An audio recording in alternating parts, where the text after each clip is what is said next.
오늘 말씀을 묵상하면서 준비하는데 사실 우리가 잘 알고 있는 말씀인데도 불구하고 굉장히 어렵게 느껴질 때가 있지 않습니까? 이번 본문 말씀도 역시 그랬습니다. 안 풀려서 끙끙끙 대고 있는데 이 초막절과 주님의 메시지를 연결시키면서 문득 제가 대학 시절 한참 인기였던 노래가 떠올랐습니다. 인생은 미완성. 혹시 그 노래 기억하시는 분 있나요? 아마 그 노래 아시는 분이 있다면 저처럼 이제 신세대가 아닌가 싶습니다. 사실 그 노래가 뭐 곡이 화려하고 좋다기보다 저는 그 가사 내용이 참 시적으로 아름답게 쓰여져 있다 생각합니다. 인생은 미완성, 쓰다가 많은 편지, 그래도 우리는 곱게 써가야 해. 사랑은 미완성, 부르다 멎는 노래, 그래도 우리는 아름답게 불러야 해. 사람아 사람아, 우린 모두 타향인걸. 외로운 가슴길이 사슴처럼 기대고 살자. 인생은 미완성, 그리다 많은 그림, 그래도 우리는 아름답게 그려야 해. 이 가사를 찾아서 한번 노래를 불러봤는데 설교 준비한 내도로 인생은 미완성, 쓰다가 많은 편지, 옛날 그 노래 가사가 흥얼흥얼 거려지더라고요. 20대 인생을 제대로 살아보지도 않았는데 뭘 알까 싶지만 그래도 그 당시에도 역시 여전히 내 뜻대로 안 되는 것이 너무 많아서 우리의 소망과 현실의 이 절망 속에서 희망을 놓지 않으려는 그런 젊은이들의 몸부림 같은 노래, 이런 생각이 들지 않습니까? 오늘 우리가 읽은 본문의 말씀은 유대인의 3대 절기 가운데 마지막 절기인 초막절, 그것도 명절 끝날 곧 큰 날에 예수께서 이 광장에서 외치신 말씀을 기록하고 있습니다. 누구든지 목마르거든 내게로 와서 마시라. 나를 믿는 자는 성경의 이름과 같이 그 배에서 생수의 강이 흘러나오리라. 너무나 익히 잘 들어 아는 말씀인데 이 막상 준비하면서 참 어려웠습니다. 무슨 말씀인지는 알겠는데 막상 설명하려고 하니까 이 어려운, 꽉 막히는 듯한 그런 느낌, 여러분도 알지 않나요? 예수님은 왜 갑자기 이 말씀을 광장에서 특별히 자기를 잡으려고 죽이려고 이 눈을 뜨고 있는 그 사람들 앞에서 이 말씀을 하셨을까요? 우리가 보기에는 마치 생뚱맞는 말씀 같지만 이 초막절의 풍습과 연결해 보면 이 말씀을 하신 이유를 분명히 알 수가 있습니다. 이스라엘 3대 절기 중 이 초막절은 한 해의 농사를 마치고 열매를 곡간에 넣은 뒤 열매를 주시는 하나님을 찬양하는 그런 절기임과 동시에 그들이 가나안의 풍요 속에서도 이 땅의 삶이 광야를 통과했던 그들의 조상과 같이 나그네로 지내는 것임을 잊지 말라. 이 메시지를 함께 기억하는 절기였습니다. 그래서 풍요로운 절기였음에도 불구하고 집 앞에 초막으로 우리로 치면 텐트를 치고 그리고 일주일 동안 자기 집, 편안한 집이 아니라 이 불편한 그 초막집에서 한 주를 보내었던 것입니다. 즉 이 땅의 풍요 속에 열매를 주시는 하나님을 잊지 말고 또 약속을 받은 가나안의 정착에서도 영원한 본향이 있다는 것을 잊지 말라. 이 메시지가 바로 이 초막절에 담긴 하나님의 메시지 아닐까요?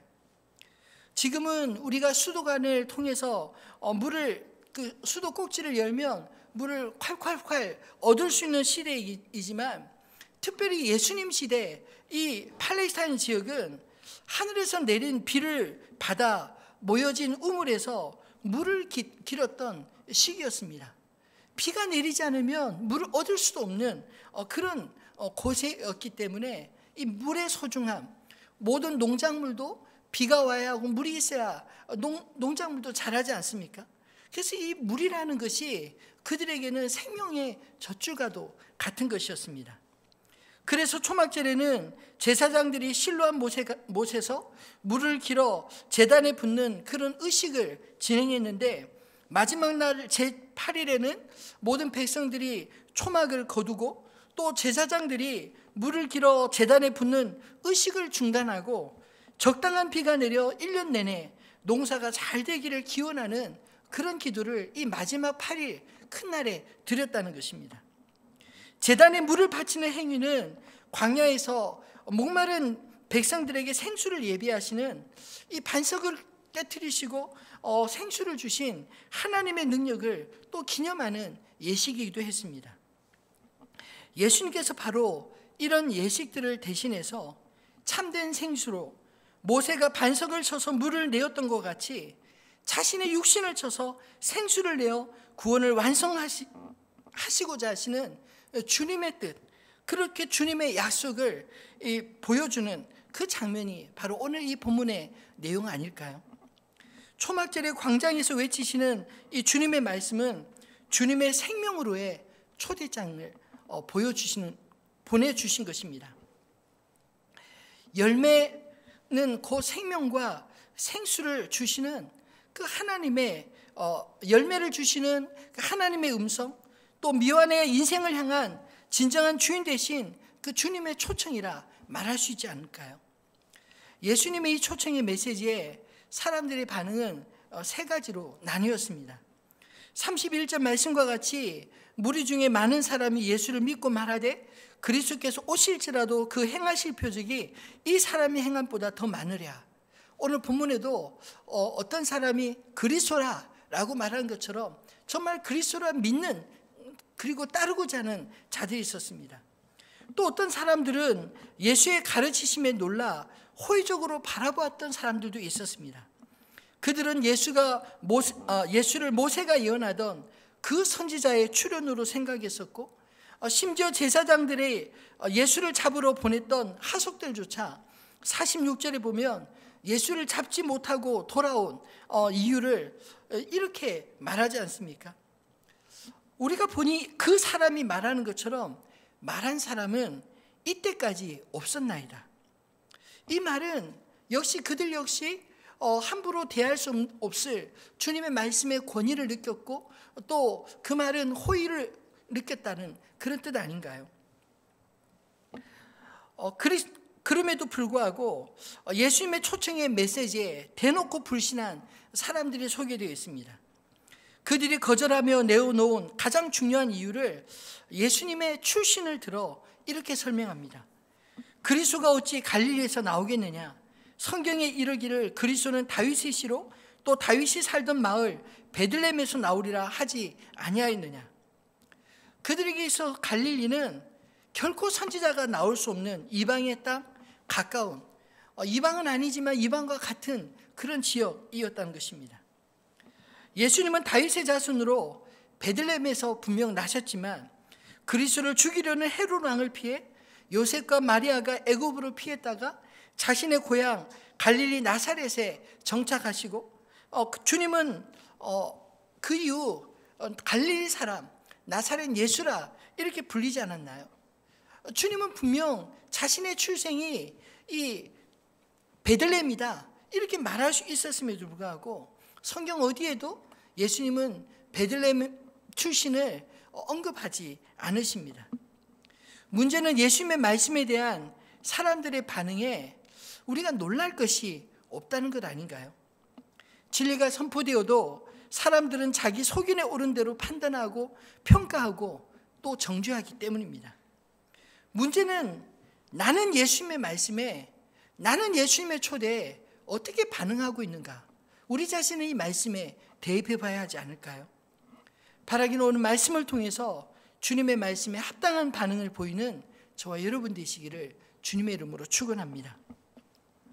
그렇다면 주님의 이 부르심, 콜링은 과연 누구를 향한 것이었을까요? 오늘 말씀을 통해 첫 번째로 목마른 인생을 부르시는 주님의 음성을 저와 여러분이 들을 수 있게 되기를 바랍니다. 오늘 초막절에 주님이 외치신 이 부름에는 사실 전제의 말씀이 있습니다. 누구든지 목마르거든. 목마른 자들을 향해 주님이 초대하고 계신 것입니다. 이 말은 바꿔 말하면 목마름을 모르는 자, 인생의 갈증을 못 느끼는 자에게는 이 말씀 자체가 어리둥절한 그런 초대 아닐까요? 정말로 인생의 깊은 목마름을 느끼고 인생의 구원을 필요로 하는 존재라면 예수님의 이 말씀이 무엇을 의미하는지 알겠지만 예수님 없어도 별 부족함이 없는데요? 불편하지 않는데요? 왜 굳이 예수를 믿어야 하죠? 이런 사람들에게 있어서 누구든지 목마르거든 내게로 와서 마시라. 이 말씀이 과연 마음에 들릴까요? 귀에 들리겠습니까? 여기 목마르다라는 말은 물이 필요하다, 부족한 생수의 문제와 갈증, 즉 갈망이 큰 상태를 가리키는 것입니다.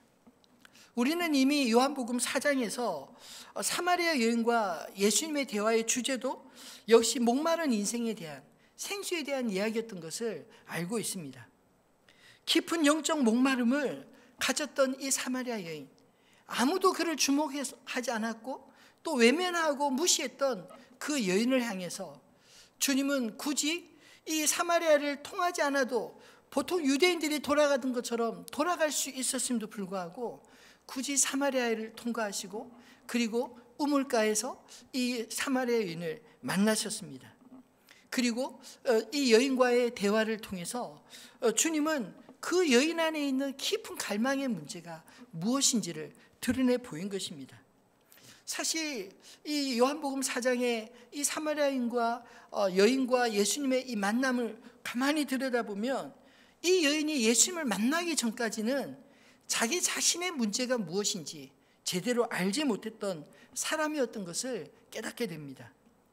이 사마리아 여인의 경우 깊은 이 영적인 목마름은 사실 예수님을 만나서 자신의 문제를 깨닫기까지는 끊임없는 시행착오를 거치는 그런 형태로 드러나 있지 않나요? 그녀는 반복적인 결혼의 실패를 통해서 6 남편을 두고도 여전히 6번째 남편도 자신의 남편이라 말할 수 없는 그런 절망적인 상황 가운데 있었습니다.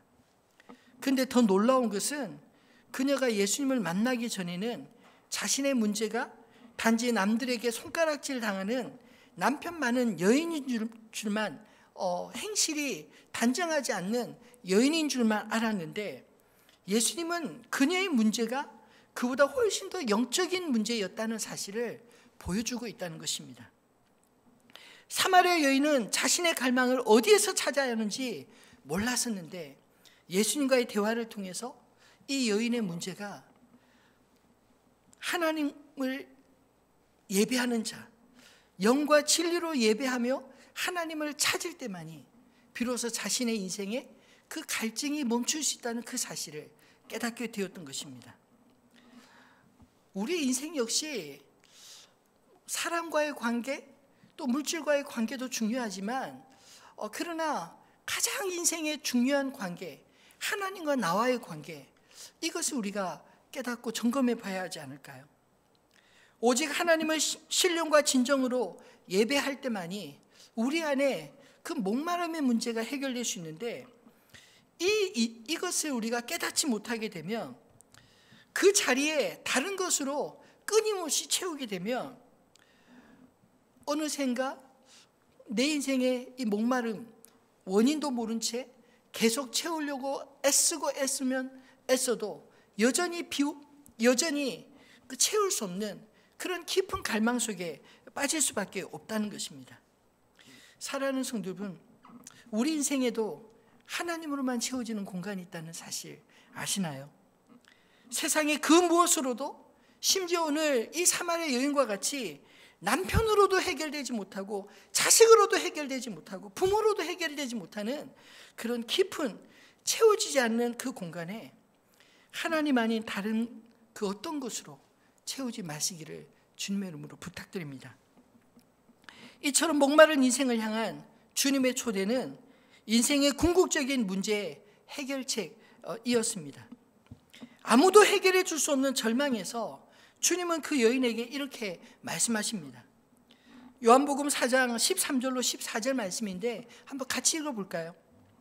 예수께서 대답하여 이르시되 이 물을 마시는 자마다 다시 목마르려니와 내가 주는 물을 마시는 자는 영원히 목마르지 아니하리니 내가 주는 물은 그 속에서 영생하소도 솟아나는 샘물이 되리라.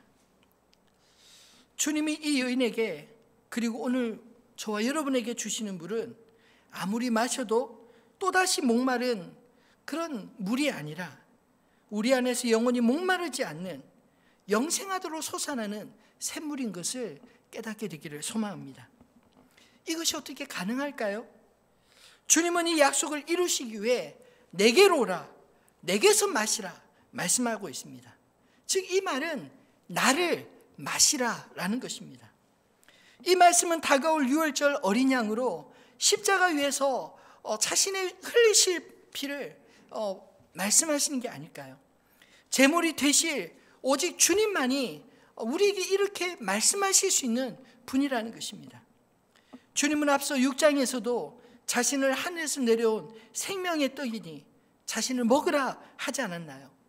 오늘 7장에서는 자신을 영생하는 생수로 마시라 말씀하십니다. 이것은 주님이 십자가를 지시기 전날 밤 제자들이 가르쳐 주신 성만찬의 메시지와 동일한 말씀입니다. 오직 자신을 십자가의 희생 제물로 자신의 생명을 우리에게 주실 수 있는 자만이 오늘 이 말씀을 저와 여러분에게 하실 수 있는 것을 믿습니다. 이 약속이 저와 여러분에게 우리 믿는 자에게 임하는 것 아닐까요? 오직 예수 외에 그 어떤 것으로도 우리 인생의 목마름은 채워지지 않습니다. 다른 것에서 인생의 만족을 찾지 마시고 우리의 생명 되신 예수 안에서 주님 주신 생명으로 채워지는 그런 인생 되시기를 주님의 이름으로 축원합니다. 두 번째로 주님의 부르심은 믿는 자들을 향한 부르심이었습니다. 누구든지 목마르거든 내게로 와서 마시라.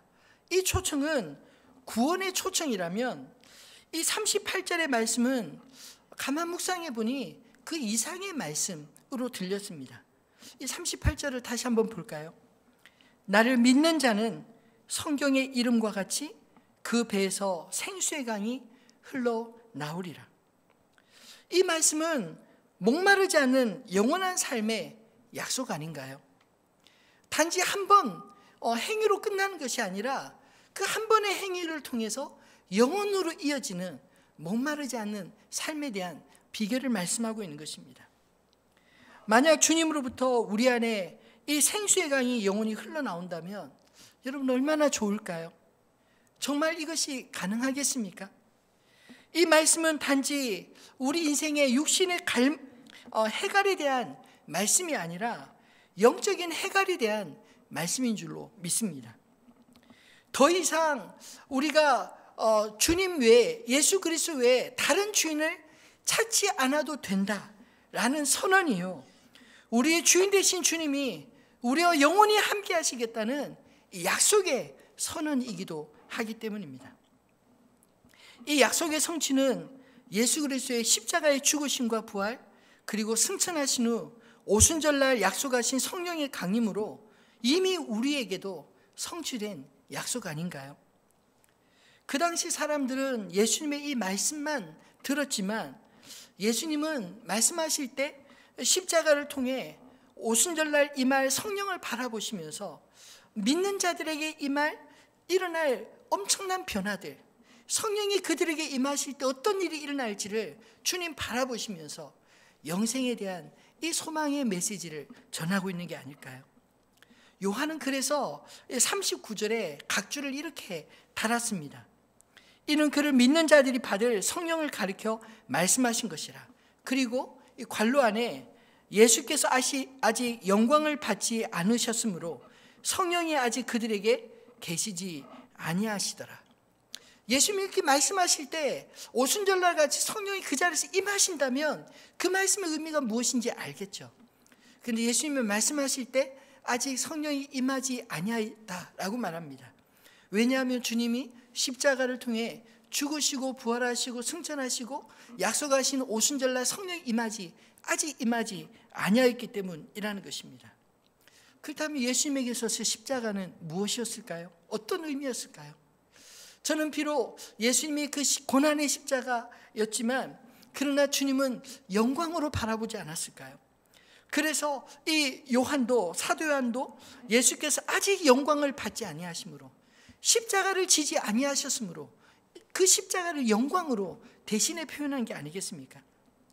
하나님의 아들로서 믿는 자들에게 자신을 온전히 내어주시고 믿는 자들과 함께 영원히 살기 원하셨던 그 주님의 마음이 이 말씀을 통해 느껴지지 않으시나요? 주께서 믿는 자들에게 주신 약속들 가운데 구원에 대한 말씀은 요한복음에 정말 넘쳐날 정도로 많습니다.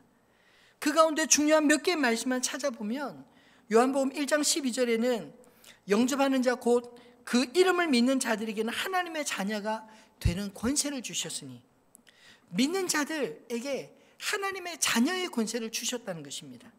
또 요한복음 5장 24절에 내가 진실로 진실로 너에게 이르노니 내 말을 듣고 또 나 보내신 이를 믿는 자는 영생을 얻었고 심판에 이르지 아니하느니 사망에서 생명으로 옮겼느니라. 더 이상 우리에게 사망이 왕노를 하지 아니하고 생명으로 옮긴 그런 역사, 그런 증거들이 임할 것이라는 겁니다. 요한복음 6장 35절에도 예수께서 이르시되 나는 생명의 떡이니 내게 오는 자는 결코 줄이지 아니할 터요 나를 믿는 자는 영원히 목마르지 아니하리라. 사랑하는 성도 여러분, 우리 믿는 자에게 주신 이 구원의 깊은 감격과 은혜, 여러분 누리며 사십니까? 또 구원 이상의 약속을 다룬 말씀들을 찾아보니 마가복음에 더 선명하게 기록되어 있습니다. 마가복음 9장 23절에 예수께서 이르시되 할 수 있거든이 무슨 말이냐? 믿는 자에게는 능히 하지 못할 일이 없느니라 하시니. 여러분, 우리가 구원받은 자로서 구원이 과거형이 아니라 예수를 믿는 자, 예수님과 성령 안에서 동행하는 자는 주님이 말씀하신 이 말씀의 의미가 무엇인지 분명히 깨달을 줄로 믿습니다. 여러분, 예수님이 불가능한 일이 없다면 그 예수님과 함께하는 우리에게 우리의 생각과 우리의 한계를 뛰어넘는 그런 기도를 우리가 할 수 있어야 하지 않을까요? 그런 기도를 하는 자, 예수 그리스도 온전히 믿음으로 그런 기도에 깨어있는 자들을 통해서 하나님이 자신의 살아계심과 역사하심을, 성령께서 우리와 친히 함께하심을 또한 우리를 통해 보이고 증명하지 않겠습니까? 마가복음 16장 17절 18절에 예수님 또 이렇게 말씀하셨습니다. 한번 같이 읽겠습니다. 믿는 자들에게는 이런 표적이 따르리니 곧 그들이 내 이름으로 귀신을 쫓아내며 새 방언을 말하며 뱀을 집어 올리며 무슨 독을 마실지라도 해를 받지 아니하며 병든 사람에게 손을 얹은즉 나으리라 하시더라. 아멘. 믿는 자들에게요. 성령이 우리 안에 거하는 자들에게 이런 능력이 임하는 줄 믿으시기 바랍니다. 저는 어렸을 때 저희 부모님 세대 그 예수님을 믿는 그 이야기를 참 많이 들었습니다. 어렸을 땐 정말 옛날 이야기 같고, 그런데 그 부모님들은 본인들이 겪었기 때문에 성령의 역사를, 성령의 은혜들을 경험하였기 때문에 그 이야기를 하실 때마다 눈이 반짝반짝 빛나셨던 것을 제가 잊혀지지 않습니다. 믿었더니, 기도했더니 야, 이런 일이 일어났단다, 이런 이야기들을 해주시더라고요. 저 또한 믿음으로 기도할 때 하나님이 보여주신 그런 수많은 일들을 경험하고 있습니다. 여러분들도 그렇지 않나요? 사랑하는 성도 여러분, 오늘 이 말씀이 단지 구원으로 초대하는 말씀일 뿐만 아니라 예수를 믿는 자들에게 주시는 성령이 임하고 난 이후에 우리 가운데 끊임없이 생수의 강이 흘러넘치는 삶이 무엇인지를 보여주시고자 하시는 그런 말씀이 아닐까요? 성령 충만한 삶, 주님과 동행하는 삶의 능력이 믿는 자들을 통해 나타난다는 것입니다. 성령이 함께 하신다는 것은 내 안에 주님이 함께 사신다는 것을 의미하는 말씀 아닌가요? 여러분, 내 능력으로 사는 자들이 아니라 주님의 능력으로 사는 자들 되기를 주님의 이름으로 축원합니다. 우리의 계산대로 살아가는 인생이 아니라 주님께 맡김으로 주님이 이끄시는 삶을 경험하는 삶을 사시기를 주님의 이름으로 축원합니다. 주님을 믿으시기 바랍니다. 그 믿음의 능력이 오늘 저와 여러분의 삶을 다시금 일으키시고 그리고 또 코로나 시대 어렵고 힘든 가운데서도 돌파할 수 있는 새로운 능력이 되시기를 주님의 이름으로 축원합니다. 말씀을 맺겠습니다. 예수님의 말씀을 들으면 중간지대가 보이지 않습니다. 오늘 말씀 속에서도 주님의 그 말씀을 듣고 주님께로 나와 주님이 주시는 생수를 받는 자와 그 말씀을 들어도 그 말씀으로 나오지 못하고 거부하고 반대하는 자들, 그런 모습들이 나와 있지 않나요? 예수님의 초대에 세 가지 반응 중 믿는 자 외에 호의적인 반응을 보인 사람들도 분명히 있었습니다. 그들은 예수님을 모세가 예언하고 그들이 기다려왔던 그 선지자 아니냐, 그렇게 수군거리기도 했고, 심지어 예수를 잡으러 갔던 제사장들의 하속들마저 예수님의 말씀에 권위 앞에 기가 눌려 그 사람이 말하는 것처럼 말한 사람은 이때까지 없었나이다, 이렇게 말하지도 않았나요? 그들은 분명 예수님에 대해 호의적인 사람들이었고, 믿는 자들뿐만 아니라 예수님에 대해 호의적인 그런 무리들이 많아 예수를 잡으려던 제사장들의 시도 역시 결국 무산되고 말지 않았나요? 그렇다면 과연 이 호의적인 반응도 믿음이라 말할 수 있겠습니까? 곰곰이 묵상해 보니 믿음이 아니더라고요. 왜냐하면 호의적인 반응은 언제든지 분위기에 따라서 비호감으로 돌변할 수 있기 때문입니다. 예수님을 호의적으로 그렇게 따랐던 사람들조차 예수님이 유월절 어린 나귀를 타고 입성하실 때 호산나 호산나 다윗의 자손으로 오신 이에 이어 찬송하리로다 외쳤던 그 무리들이 정작 예수님을 십자가에 못 박으라 외쳤던 그 무리들과 휩쓸려 또 다니지 않았나요? 사랑하는 성도 여러분, 예수님은 호의적인 사람을 부르기 위해 오신 분이 아니시라는 것을 기억하시면 좋겠습니다. 내게로 와서 마시라 하신 주님은 자신에게 와서 자신을 믿음으로 그 생명을 주실 자를 찾으시고 계십니다. 그러므로 예수를 믿는다는 것은 예수님께 자리를 옮겨 다가와야 하고, 자신의 인생의 목마름을 예수님이 주시는 성령으로 충만히 채워야 하는 것입니다. 예수님을 불신했던 사람들은 이런 변명을 늘어놓았습니다. 갈릴리에서는 선지자가 나지 못하느니라. 자신들과 또 무리들을 마치 거룩함과 배우지 못한 그런 저주받을 무리로 구분짓고 마음대로 정죄하고 있는 그런 모습들이 오늘 말씀에도 보이지 않나요? 예수님이 그냥 베들레헴에서 나셨다 주장하시고, 그리고 또 굳이 갈릴리 출신이신 것을, 주님이 하나님이신데 그것을 다 아실 텐데도 불구하고 왜 그 비웃음 받는 이 갈릴리 사람이라는 것을 주님은 피하지 않으셨을까요? 아니, 오히려 그렇게 불리는 것을 주님은 허락하셨을까요? 좀 더 효과적인 방법을 찾을 수 있지 않았겠습니까? 근데 말씀을 묵상하면서 주님께서 이사야의 예언을 이루시기 위하여 오히려 갈릴리 지역의 갈릴리 사람인 것을 회피하지 않으셨다는 사실을 깨닫게 되었습니다. 우리 이사야서 9장 1절과 2절 말씀을 한번 마지막으로 읽어볼까요? 전에 고통받던 자들에게는 흑암이 없으리로다.